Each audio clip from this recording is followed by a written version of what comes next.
decidi não me contaminar, se eu não me engano. E essa palavra me chamou muita atenção, porque quando eu estava estudando a respeito de Daniel também, a palavra que mais me chamou acerca de Daniel, que mais me chamou a atenção é que Daniel orava com a janela aberta para Jerusalém. E isso me chama a atenção. Daniel, ele estava na Babilônia.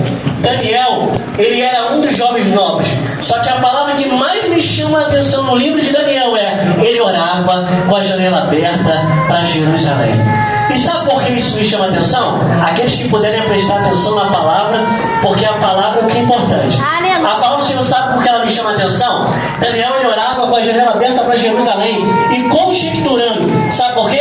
Era Daniel falando: ei, eu posso estar na Babilônia, mas eu sei da onde eu fui. Eu posso estar na Babilônia, mas eu sei a minha origem, eu sei a minha casa, eu sei aonde eu sirvo e aonde é o meu Deus. Isso é o que mais me chamou a atenção. Porque ele estava orando com os olhos em Jerusalém. Glória a Deus. Aqui foi falado, os olhos olhando para o céu. E onde estão os seus olhos hoje? Para onde você tem olhado? Você tem caminhado olhando para onde? Está olhando para a vida de B? Está olhando para a vida de C? Ou você está andando olhando para o céu? Porque é para o céu que você tem que ir. Você não vai entrar na casa de A, não vai entrar na casa de B. Você tem que tomar cuidado da sua vida para você entrar no céu. Se A não quer, deixa a palavra fala: caminhando eu vou para Canaã. Se você não vai, não me impeça de eu ir. Ei, você não quer? Então deixa fulano com a vida dele, deixa ciclano com a vida dele, porque quem tem que tomar conta da sua vida é você, porque quem quer ir para o céu é você. Aleluia. Então guarda essa primeira palavra no seu coração. Não se esqueça da onde você é. Ainda que apareçam os desejos, as vontades, a carnalidade, eu sei da onde vim e sei para onde eu quero ir. Amém? A palavra aqui é uma palavra muito interessante, porque a palavra você vai falar que ele vai usar Jeremias como ferramenta. Ele vai usar Jeremias como instrumento para levar a mensagem dele. Só que estudando a palavra profeta me chama a atenção. Aí olhando essa palavra, criou uma pergunta dentro do meu coração. E qual é a pergunta que hoje muitas vezes as pessoas não sabem responder? Qual é a diferença entre um profeta para um falso profeta? Qual é a diferença de um profeta para um falso profeta? Só acrescenta a palavra falso. E isso me chama a atenção. Profeta no hebraico significa Navi, profeta. Falso profeta no hebraico significa Gossém. Por quê? A palavra vai falar que essa palavra era muito utilizada antigamente para se referir apenas aos falsos profetas. Quando se ouvia essa palavra, era somente alguém que estava se referindo a uma pessoa que era um falso profeta, uma pessoa que anunciava uma falsa mensagem. Então, a palavra vai dizer, como por exemplo, quando se refere a Balaão. Quando a Bíblia vai falar de Balaão, a palavra usada é essa: um adivinhador, uma pessoa falsa. Meu Deus. Isso me chama a atenção. A palavra antigamente não era Navi para se falar do profeta. A palavra era Roê, ou com H, de vez do K, Rosé. Quase parecido com o falso profeta. E isso me chama a atenção, porque essa palavra em hebraico significa aquele que é vidente, o vidente. E era chamado de um profeta. E isso me chama a atenção porque essa palavra que era designada para profeta, ela deixou de ser usada para ser usada na vida. Só que o interessante é que as palavras, como eu acabei de falar, elas são parecidas. O modo de falar é parecido. Aí vem a pergunta: qual é a diferença? O som é igual, a letra é igual, Meu Deus. a escrita é igual. Qual é a diferença entre os dois? Aí vem a resposta. A resposta é: falam parecidos, se vestem parecidos, vão ao mesmo lugar, Meu Deus. usam a mesma Bíblia, estão no mesmo altar, falam a mesma mensagem. Igual aquela parábola do joio e do trigo, estão plantados na mesma terra, recebem a mesma água, Meu Deus. os mesmos nutrientes, quase que idênticos. Guarda essa palavra: quase, não idêntico, quase que idêntico. E qual é a diferença? A diferença que Deus me mostrou é: um fala a verdade, o outro é mentiroso, Meu Deus. o outro fala o que agrada o coração. Oh, aleluia. É outro usa Deus. Meu Deus! Um é inspirado por Deus, o outro é emocionado. Um, quando fala, Deus manda fogo. O outro, quando fala, só levanta cinza. Meu Deus! Por quê? Porque tem uma diferença de brasa para cinza. Meu Deus! Aí, isso me chama a atenção, porque a palavra fala que Elias ele só foi abrir a boca e o fogo desceu. Enquanto os profetas de Baal falavam e só levantava cinza, só vinha poeira e o fogo não descia. Por quê? Porque a gente tem esquecido. A nossa geração, o povo de hoje em dia tem esquecido, perdido a essência, princípios. Mas hoje eu vou fazer você lembrar de onde você veio. A palavra altar, o altar antigamente era utilizado para Deus vir receber o sacrifício. Ele veio para quê? Para receber. Ele veio para dar? Não, ele veio para receber. O altar é um lugar onde ele vem para receber o sacrifício, onde ele consome e responde com fogo. E isso me chama a atenção, porque altar é lugar de ofertar, altar é lugar de entregar, altar é lugar de você oferecer o culto a Deus. E é Deus que vai ver se ele vai aceitar ou não, porque é Deus que vai ver se vai subir como cheiro suave ou como som agradável. É Deus que vai decidir se é bom ou se é ruim. Só que as pessoas hoje em dia têm ofertado um culto de qualquer maneira. Tem gente ofertando a Deus um culto, adorando a Deus com o altar quebrado, com as mãos sujas, com as vestes imundas. Está pensando que é só entrar na igreja, cantar, falar uma palavrinha, ouvir um pregador e ir embora. Adorei, não, você só está levantando cinza, porque fogo não está vindo. Aí qual é a diferença? Está abanando, só está levantando cinza. A cinza fede. Só está fedendo, o mundo está fedendo. Meu Deus! O sacrifício, a oferta, está podre. Para você entender melhor, vamos conjecturar. Conjecturar não quer dizer que é verdade, mas é o meu modo de pensar. Conjecturando, o culto começou. Aí Deus está lá de cima. Vamos ver o que meu povo preparou para mim. Vamos ver o que minha igreja tem para me ofertar. Vamos ver o que eles elaboraram para mim. Por quê? Porque a igreja não deve adorar a Deus, não é outra coisa. Então Deus, quando começa o culto, Deus ele inclina os ouvidos, porque ele gosta de ouvir a noiva.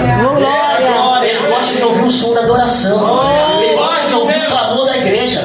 Então quando ele inclina o ouvido para ouvir, só que o interessante, ele está inclinando. Deus está inclinando o ouvido para ouvir você, pô. Aí quando Deus ele inclina o ouvido para ouvir, ele se entristece. Por quê? Porque o som está desagradável. O cheiro está desagradável. Por quê?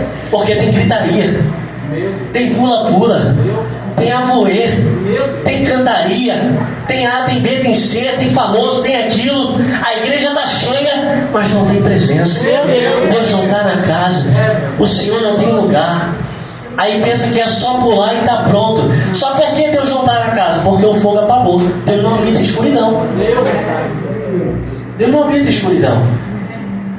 Então se o fogo apagou, só restou o que no altar. Se não tem fogo, só tem cinza. Só que as cinzas, elas nos falam algo interessante. Se tem cinza, significa que teve sacrifício. E se teve sacrifício, significa que teve fogo. Só que isso foi no passado. Meu Deus. O que isso quer dizer? No passado, o amor era verdadeiro. Meu Deus. No passado, a entrega era sincera. No passado, você dava o seu melhor. Agora, é só cinza que tem. Só tem o pó. A adoração é podre. A entrega é podre. O cheiro está ruim. Antes, você era o primeiro a chegar na igreja. Vinha com alegria, servia com alegria, adorava com alegria. Você entregava o seu melhor, você ofertava o seu melhor. Mas hoje em dia, não me deu oportunidade, vou embora, vou sair da igreja. Meu Deus. E você está aqui para adorar a Deus. As igrejas hoje estão perdendo o princípio. Elas têm perdido o fogo, estão perdendo a essência. Eu falo para Deus, Senhor, se for para me servir, eu sou pastor, mas não estou me vangloriando com isso não. Mas eu falo, Senhor, se eu puder pegar uma água para servir, é a minha alegria. Glória. Você sabia qual é o serviço mais importante na Bíblia? Era quem ficava na porta do templo. Por quê? Porque quem ficava na porta do templo era quem falava que não deixava o mal entrar. Era a principal entrada.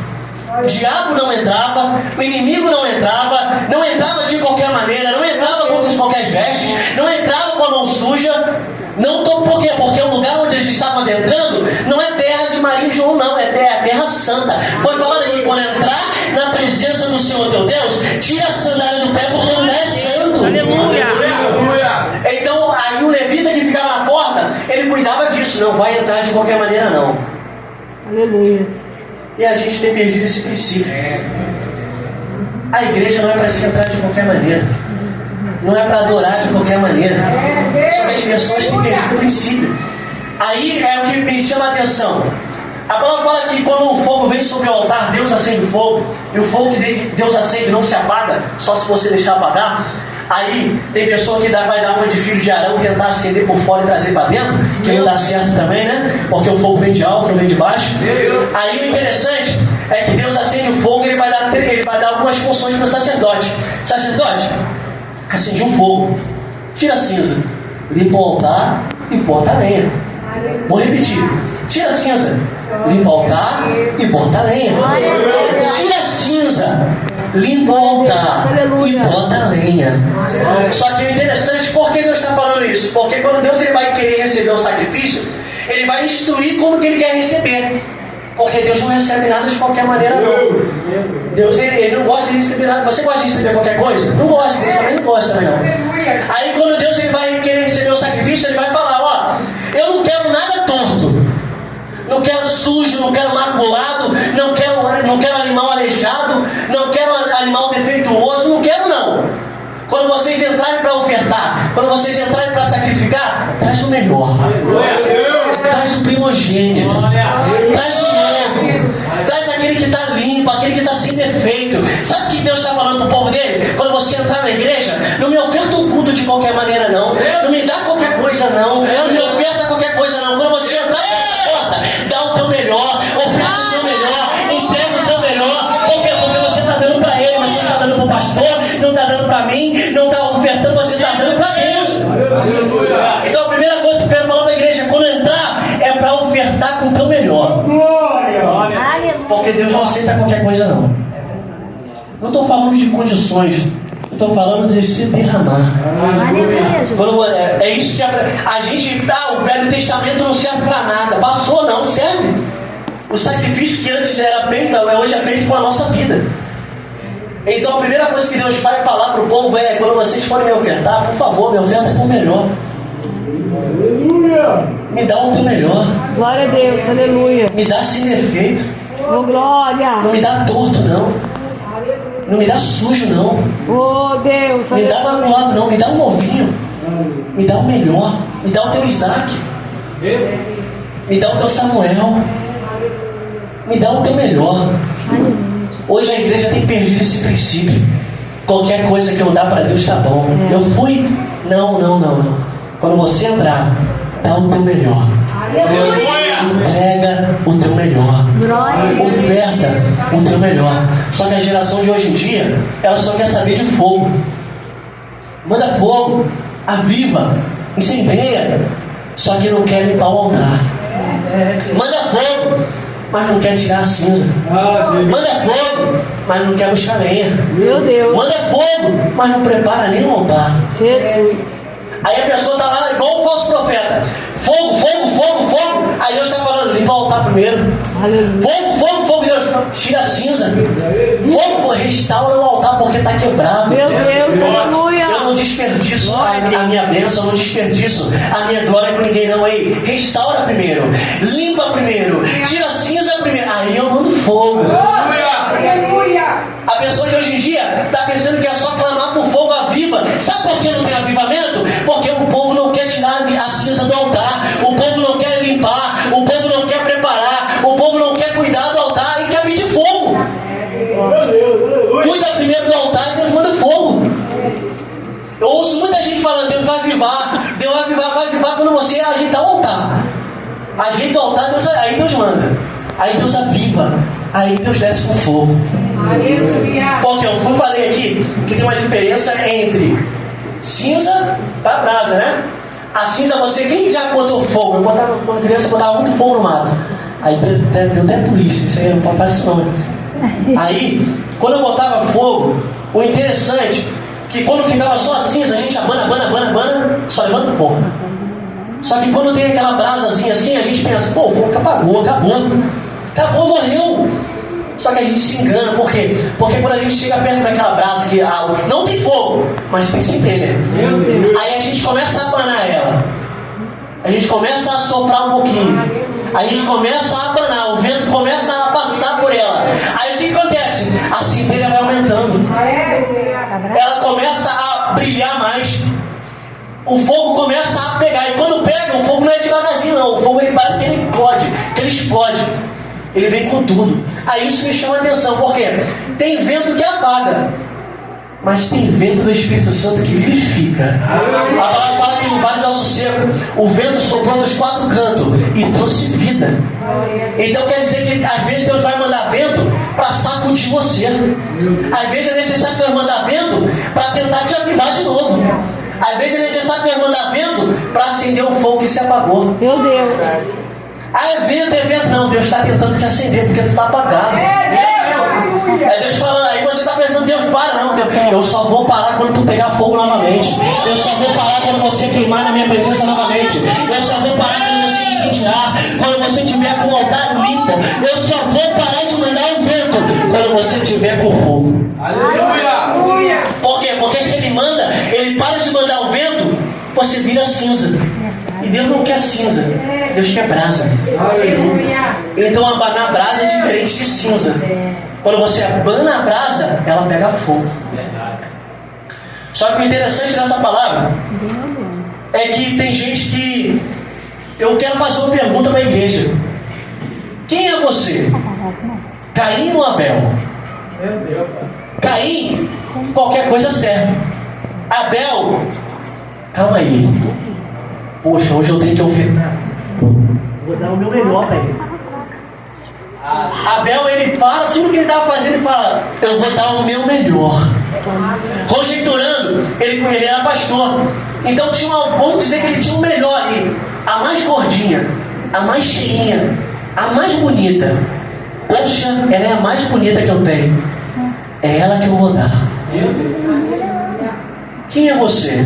É o que dá qualquer coisa ou é o que oferta o teu melhor? Tem uma palavra que eu não gosto. Isso me incomoda quando a pessoa fala.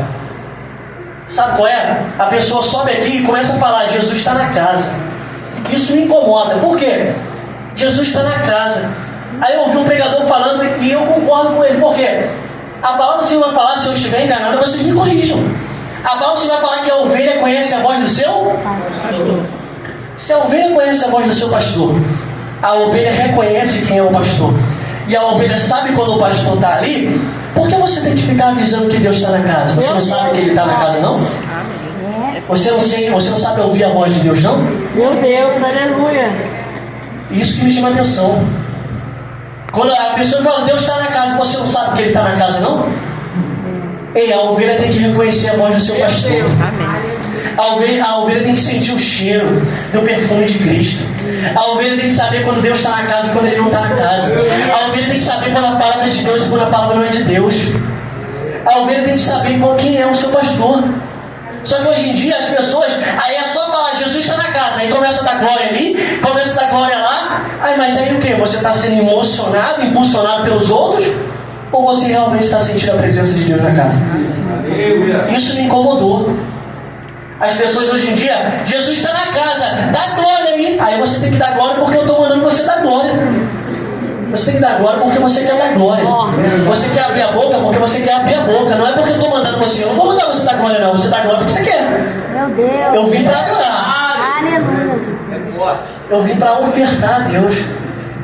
Aleluia, Jesus. Então, é uma palavra, é o segundo tópico que eu quero deixar para você. Você é ovelha. Você reconhece a voz do seu pastor? Aí voltando para a palavra, eu ainda estou falando da diferença entre o falso e o verdadeiro. A palavra você vai falar qual é a diferença entre eles e os falsos profetas. Eu falei aqui, as igrejas hoje em dia estão igual aos falsos profetas. Infelizmente, é duro de dizer. Tem igreja que está igual ao falso profeta. Por quê? Muita gritaria. Fala, pula. A palavra do Senhor vai falar, que a pastora Cristiane pregou aqui ontem, ela falou que quando a arca chega no arraial israelense, eles começam a gritar. eles começam a festejar, eles começam a pular, o clamor, a alegria era tão grande que tremia a terra. Aí o povo lá, Deus chegou lá, tem Deus lá com eles. Aí às vezes a gente acha que Deus está na casa porque tem barulho. Aí às vezes alguém passa lá, tem barulho, Deus está na casa. Só que tinha barulho, tinha grito, tinha festa, mas Deus não estava. Meu Deus, Deus não estava lá. Tinha arca, mas Deus não estava lá. Meu Deus. Tem culto, mas tem culto que Deus não está. Tem louvor, mas tem louvor que Deus não está. Tem oferta, mas tem oferta que Deus não está. Por quê? Porque você não aceitou o altar. Tem gente que está ofertando, indo para a guerra de qualquer maneira, indo servir ao Senhor de qualquer maneira. Aí quando pergunta, Deus está comigo? Não está. Espírito Santo. Ei, começa a consertar.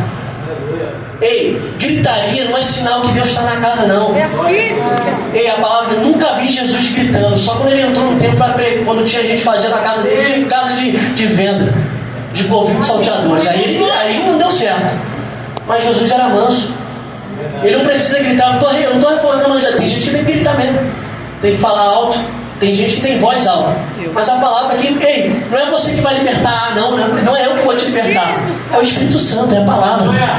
Eu tenho que pregar a palavra. Aleluia, Jesus. A palavra aqui em cima no letreiro vai falar o quê? Conhecereis a verdade e a verdade vos libertará. Ei, quem te liberta é Jesus. Quem muda a tua vida é Jesus. Quem te leva para o céu é Jesus.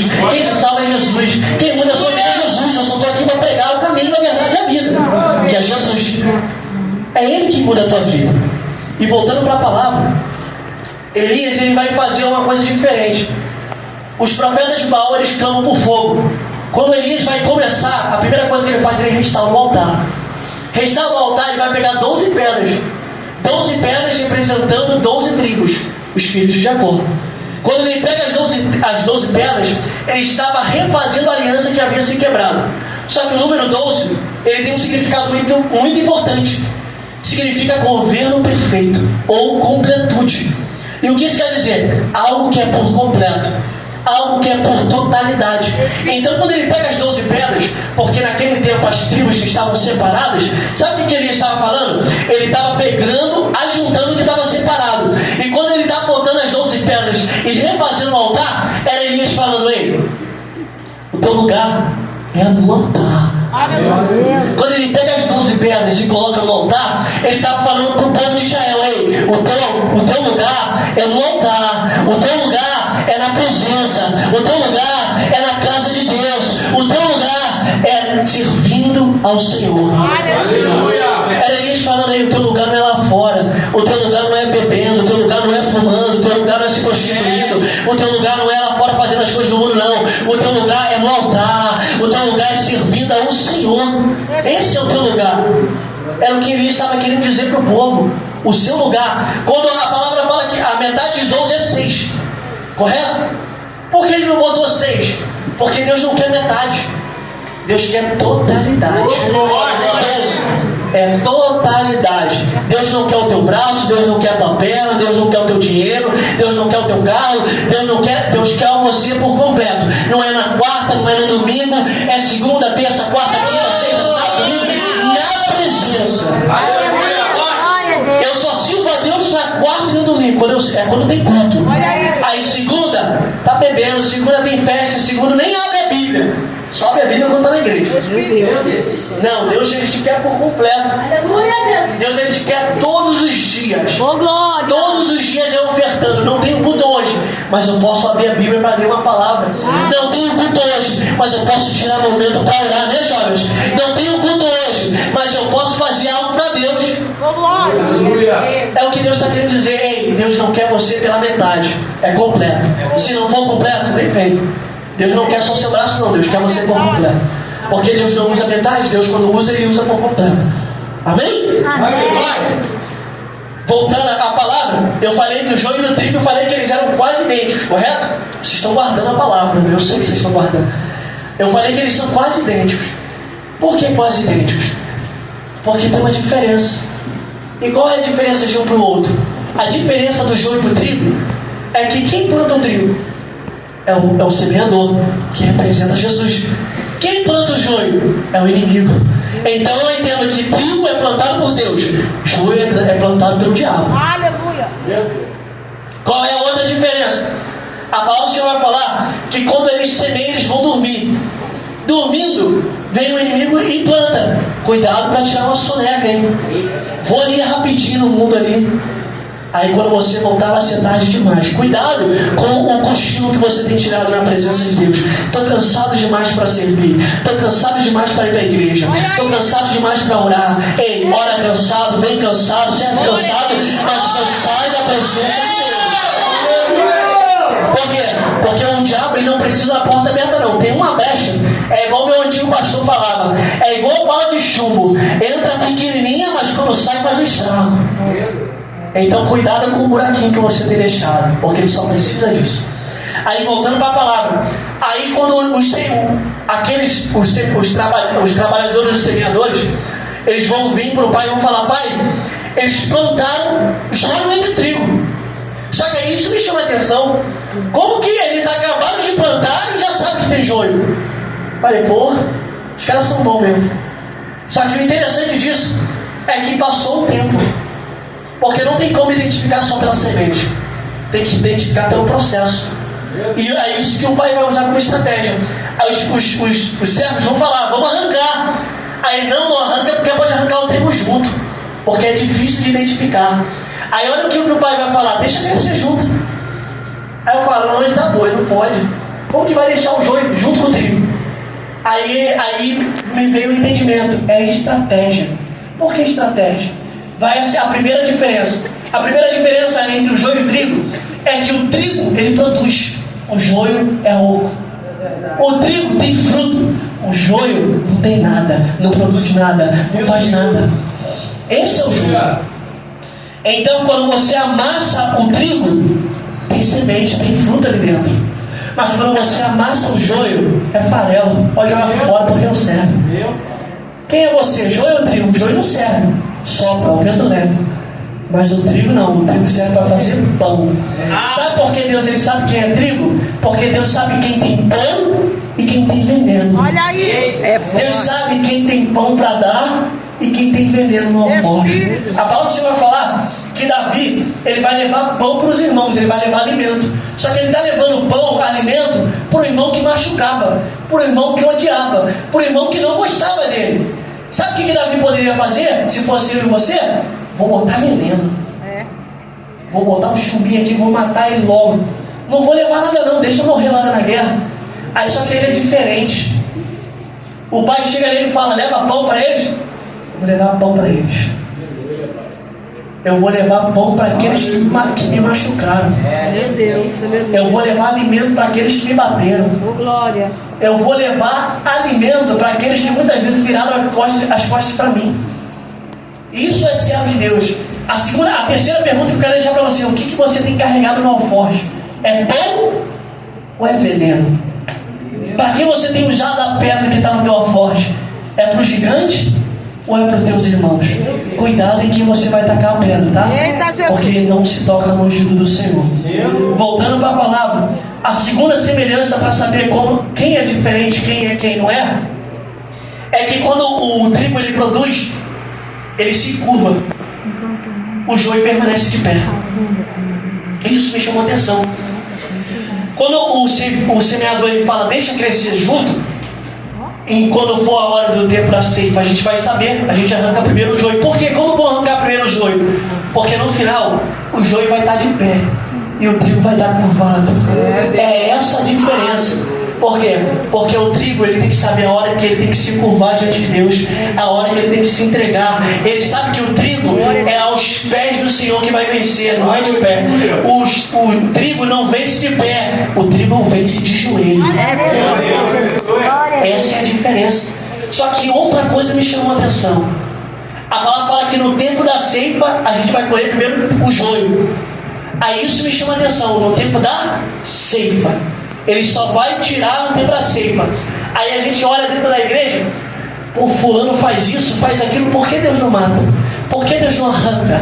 Por que Deus não destrói? Por que Deus não aperta? Por que Deus não faz aquilo? Por que Deus não faz isso? É porque Deus fala, ei, deixa comigo, porque o tempo da ceifa está chegando. E quando o tempo da ceifa chegar, eu vou arrancar um por um. E quando eu arrancar, eu vou botar no lugar dele, queimando. Meu Deus! Então você vai ver muito joio na igreja. Mas fica tranquilo. O joio tem um lugar reservado para ele. Vai servir como pasto, só isso. Mas o trigo não, o trigo vai para o celeiro. Celeiro significa a casa de Deus. Você crê nisso? Então você tem lugar reservado, você tem lugar guardado. Fica tranquilo, porque o Senhor, Ele sabe quem você é. O Senhor sabe quem é joio e quem é trigo. O Senhor sabe quem vem na casa do Senhor para servir verdadeiramente, mas quem não vem para fazer nada. Deus sabe quem é trigo e quem é joio. Fica tranquilo. Deus sabe quem você é no meio do arraial. Deus sabe quem é você. E voltando para a palavra, já estou terminando. A palavra do Senhor vai dizer que o templo ele é feito com vários utensílios. O mais importante era a arca de Deus. A arca era o mais importante por quê? Porque era onde a presença de Deus estava. Só que o interessante é que só não tinha arca não. Foi falado do candelabro e do incenso, do altar do incenso. Só que aí eu fui estudar. Deus fala de 3 coisas que não pode faltar na presença dele. A primeira, não pode faltar lenha para o fogo não apagar. A segunda, o candelabro tem que continuar aceso todos os dias. E como que mantém o candelabro aceso? Com azeite. Então não pode faltar lenha, mas também não pode faltar azeite. A terceira coisa, o incenso. O incenso, a palavra fala em Apocalipse, que estava na mão dos anciões um frasco que representava o perfume, a oração dos servos de Deus. E isso me chama a atenção. O frasco é perfume. Esse perfume é o incenso. O incenso é a nossa oração. Então o que eu entendo? Não pode faltar lenha, não pode faltar azeite, mas também não pode faltar uma vida de oração. Não pode faltar uma vida de busca, uma vida de entrega, uma vida de santidade ao Senhor. Glória a Deus. Você acredita nisso? E a palavra aqui para terminar a palavra eu falei que ele pega 12 pedras, correto? Ele pega 12 pedras.